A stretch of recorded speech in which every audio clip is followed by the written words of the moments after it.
Selamat pagi Bapak dan Ibu peserta workshop online seri 3 peningkatan PCK guru di Klaten terkait Gaming Learning and Learning Design. Saya akan menjelaskan mengenai pengembangan board game untuk meningkatkan pemahaman konsep pada materi transport membran sel.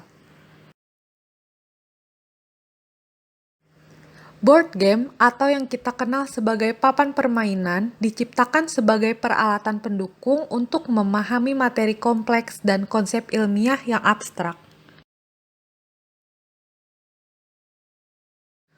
Board game di dalam sains telah digunakan untuk mengajarkan konsep biomolekuler seperti proses metabolisme. Ini tidak jauh berbeda dengan penelitian yang kami lakukan, yaitu board game untuk mengajarkan transport membran sel. Selanjutnya, ini adalah learning progression pada materi transport membran sel yang berasal dari kompetensi dasar 3.2 dan 4.2. Keterampilan prasyarat untuk materi ini yaitu siswa mengetahui bahwa air masuk ke dalam sel melalui membran sel. Ini adalah konsep learning progression mulai dari konsep yang mudah hingga sulit.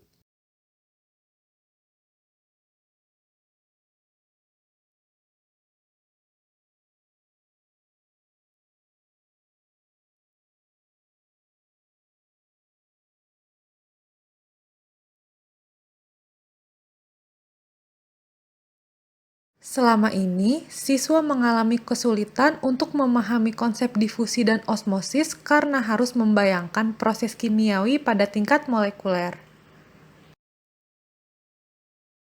Selanjutnya, akan kami deskripsikan board game transport membran sel. Board game transport membran sel terdiri atas 57 kartu, molekul, buku panduan, dan papan visualisasi membran sel.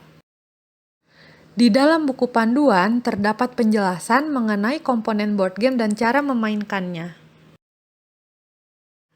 Nah, di dalam satu pack kartu terdapat 4 jenis kartu. Kartu set sejumlah 43 kartu, kartu bonus 6 kartu, kartu expert dan kartu toksik masing-masing berjumlah 4 kartu. Secara umum, semua kartu memiliki bagian-bagian berikut.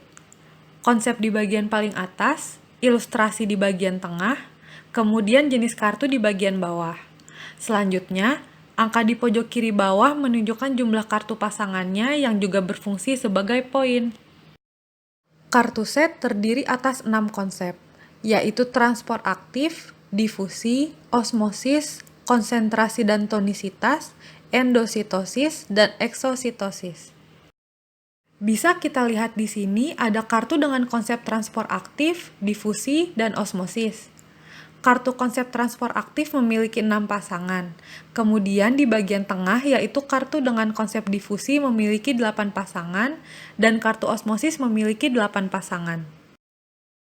Selanjutnya ada kartu dengan konsep konsentrasi dan tonisitas, eksositosis, dan endositosis. Masing-masing kartu memiliki 5 pasangan. Selanjutnya ada kartu bonus yang memuat penjelasan konsep yang lebih detail. Kartu bonus ini berisi istilah yang sulit. Kartu bonus juga berfungsi sebagai tambahan poin, dikumpulkan oleh pemain bersama kartu set. Selanjutnya ada kartu toksik.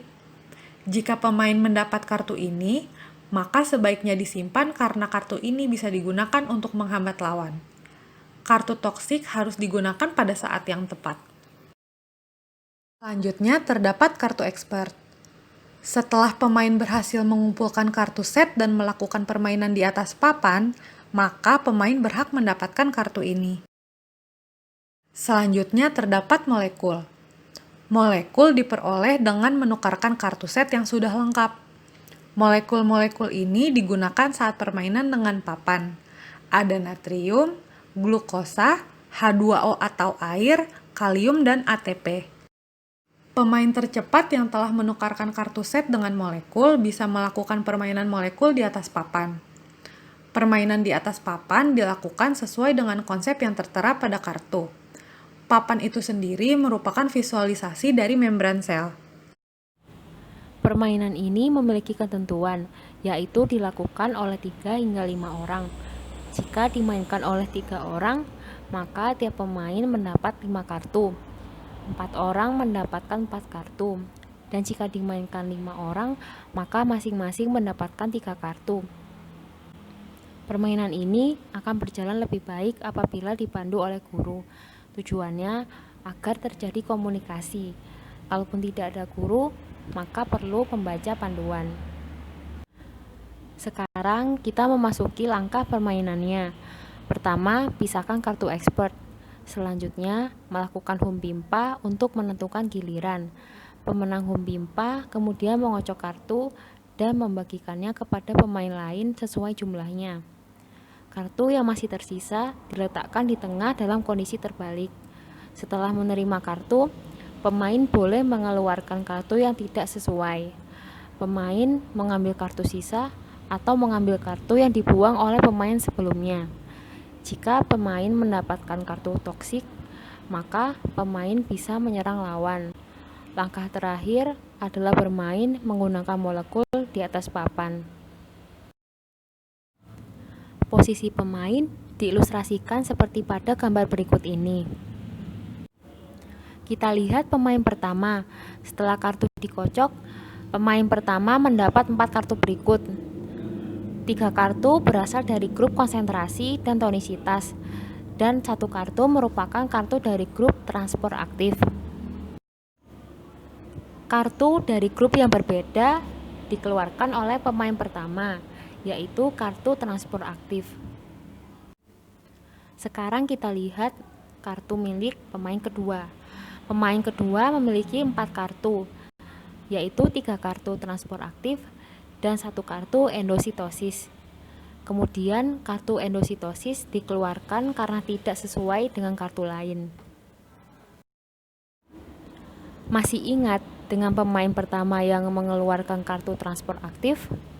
Nah, pemain kedua mengambil kartu yang dibuang oleh pemain pertama. Sehingga sekarang pemain kedua punya 4 kartu yang sama, yaitu kartu transport aktif. Sekarang beralih ke pemain ketiga, memiliki 2 kartu osmosis, 1 kartu endositosis, dan 1 kartu bonus. Kartu bonus dapat dipasangkan dengan semua kartu. Jadi pemain ketiga membuang kartu endositosis. Kartu endositosis telah dibuang. Pemain ketiga mengambil kartu sisa di tengah dan masih belum beruntung karena kartu bukan berasal dari grup yang sama. Beralih menuju pemain keempat yang cukup beruntung karena memiliki 3 kartu yang sama, yaitu dari grup difusi dan 1 kartu toksik untuk menyerang lawan. Dilihat dari atas, seperti inilah kartu yang dimiliki masing-masing pemain. Pemain kedua merasa kartunya telah lengkap, maka ia membuka kartu dan meletakkannya di tengah. Pemain kedua akan menukarkan dengan molekul. Sebelum sempat menukar dengan molekul, pemain keempat tidak membiarkan pemain kedua menang, maka pemain kedua dihambat menggunakan kartu toksik. Sayang sekali, pemain kedua gagal melakukan simulasi. Sekarang, pemain keempat memimpin. Pemain pertama berada di posisi kedua, lalu pemain kedua dan ketiga menerima kekalahan. Pemain keempat menukarkan kartu dengan molekul. Kita lihat, konsep yang tertera pada kartu pemain keempat adalah difusi. Jadi, pemain mendapat molekul air. Karena difusi adalah perpindahan molekul dari konsentrasi tinggi ke rendah. Jadi, jumlah molekul di kedua sisi membran berbeda. Akhirnya, pemain keempat berhasil memperagakan kondisi difusi pada papan. Maka, ia mendapat kartu expert dan dinyatakan sebagai pemenang. Nah, kapankah permainan selesai? Permainan selesai jika semua pemain sudah berhasil mengumpulkan kartu set yang sesuai, lalu memainkan molekul di atas papan.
Demikian simulasi singkat dari pengembangan board game ini.